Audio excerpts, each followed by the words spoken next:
Good morning, Moonshiners of all ages, colors, sizes, and levels of experience. I wanted to shoot a quick video on yeast, rehydrating yeast, that sort of thing. I put together the mash yesterday. As you can see, it looks pretty good. It'll get loud for a second. We'll stir it up.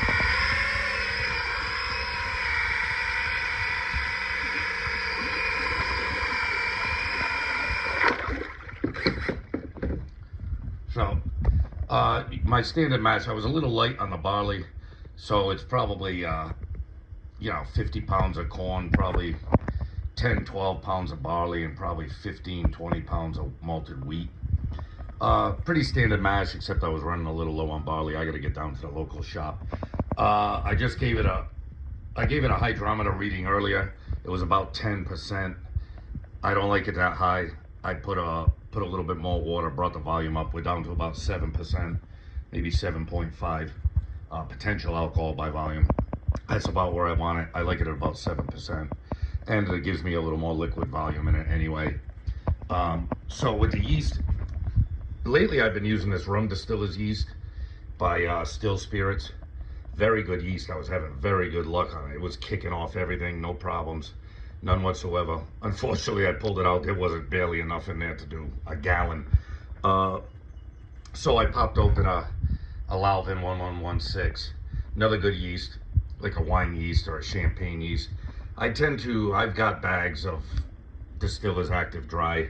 I think I got like a 2-pound bag in the fridge. I like Distiller's Active Dry. It works great.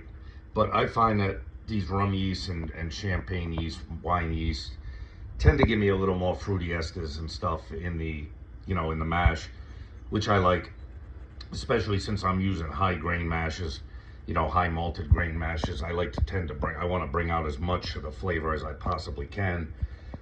Corn's not my favorite flavor, although I do use a lot of corn for the starch.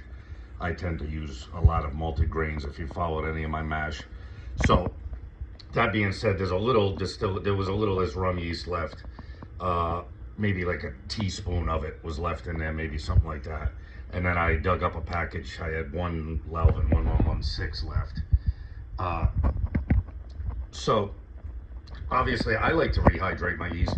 Some people don't. Some people just sprinkle it along the top of the bucket. You know what I mean? Just sprinkle it in there, stir it in, and it would probably kick off fine.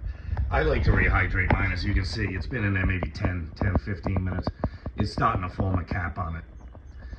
Bring it back to life. You know what I mean? Basically what you're doing, since I only use dry yeast, I don't ever use liquid yeast or anything like that. In fact, here, let me dig through here. In the fridge, as you can see, I've got big bags of Distiller's Active Dry yeast in there. It's probably like a 2-pound bag. I don't even use it that much. And then I've also got, I keep my, sorry for the bad camera work, I keep my yeast spirals in there. If you look at them, you can see how freaking chunky they are. What I'll probably do is when I pitch this yeast, I'll throw my yeast sticks in there with it. These have been through many, many mashes. In fact, I could kick these off. I could kick off the ferment probably just by throwing these sticks in there. They've seen, who even knows how many mashes, 20, 25, 30 mashes. I'll throw them in, throw them in the bucket. Throw them in the mash bucket. In fact, I could throw them in there right now. We can pop it open. Let's see if we can swing this one-handed without having total shit camera work. But they get juicy over time, as you can see. If I can get them out of there, all these things are juicy. And oops, sorry. I know I'm doing shit camera work, but I'm trying to do it one-handed. I don't feel like setting up a tripod. But you can see. Look at you look at how much corn, grain, all kinds. There's yeast buried in there. Like I said, these have been through many, many mashes. I'll just chuck them in there in a second. In fact, I'll probably do it right now. There's all kinds of schmutz on there. And I've got a couple other little pieces in there, but I ain't gonna bother throwing the little pieces in there. That would probably work great if I was doing a 5-gallon bucket. So I just dumped the 3 big yeast logs in there.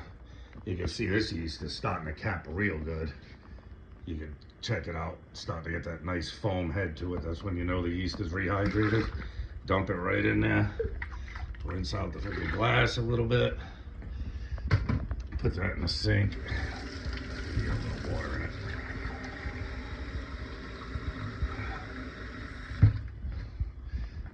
get the last of the yeast that was in there. And of course, we're going to want to get that yeast mixed around. You might even see one of the sticks pop up to the top. There's one turnover in there. So that's all we're going to do. So we get the rehydrated yeast, got the yeast sticks in there. Oh, look at, hey, I lost a thing from hell. The egg beater from hell dropped in. That's a normal occurrence too. I'll dig that out as soon as I turn the camera off. But now the yeast is in there, the yeast sticks is in there, the rehydrated yeast. Now the purpose of those yeast sticks is, you know, I've used them with all kinds of yeast. I've used them with Distiller's Active Dry. I've used them with 1116, with Lalvin 1118, with that rum yeast. So over the course of time, you know, that yeast gets up in those grooves of those spirals, and it just keeps living in there. Keep it in the fridge in between usages. I usually don't go more than a couple weeks, a month without making another mash. So it's not like they're sitting in the fridge forever. Every time you make a mash, you chuck them in there. And in fact, I probably didn't, like I said, I probably didn't even have to rehydrate yeast. I could have just thrown those yeast logs in there, and it probably would have kicked off the fermentation. But I decided to go with a little extra yeast, little rehydrated yeast. Put the yeast logs back in. I'll leave this uncovered for probably 24 hours, something like that. I'll come back tomorrow at some point, see what's going on. This will be kicking. I'll try and remember to take a video of it. But that's usually what I do when I'm pitching my yeast, when I want to kick off my fermentation. I made the mash yesterday. You know, the corn at its temperature, the malted grains at their temperature, leave it overnight to cool down. It's still actually pretty warm. It's probably in the 80-degree range, maybe a little higher. Oh, that's sweet. So, hopefully my gravity reading was right. It tastes really sweet. So, the yeast is going to have plenty to work with. And, you know, after about a week or whatever, the temperatures are starting to rise here in the Northeast real good.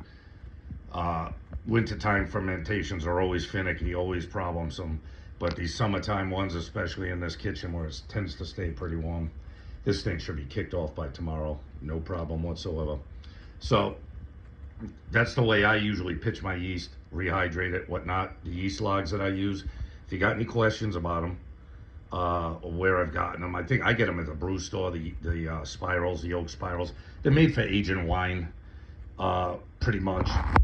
And the beer and wine store keeps them in stock. You can get them in all kinds. You can get them light toast, medium toast, heavy toast.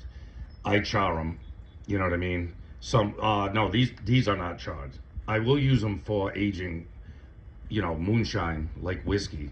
Sometimes I'll get like a medium toast spiral, char it, put it in a jar or whatever. I've got my white dog in, and it actually works pretty good. I got one up at my buddy's house up in Maine. It's probably had, you know, a charred oak spiral in it for 3 years, maybe, something like that. It's getting pretty damn good. Sometimes I'll even soak those oak spirals in sherry, Oloroso sherry or PX sherry, and use them as a finishing spiral for a whiskey I make. So there's a lot. They have a lot of uses, those oak spirals. Here I'm using them as yeast logs, and the reason I like them is because those spiral grooves, you know, like I showed you before, those spiral grooves that they have. Really, I mean, look at all the crap that gets up into those grooves, and they tend to hold the yeast and all kinds of stuff. You can see grains of, you know, grain, corn, all kinds of stuff stays up in there.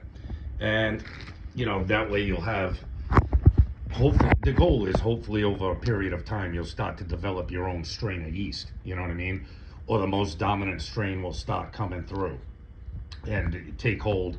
And maybe over, you know, over the course of many mashes, you start to develop your own strain of yeast. And as long as it's fermenting what you're making right and making it taste the way you want it to taste, well, then now it's become your strain of yeast type of deal. You know what I mean?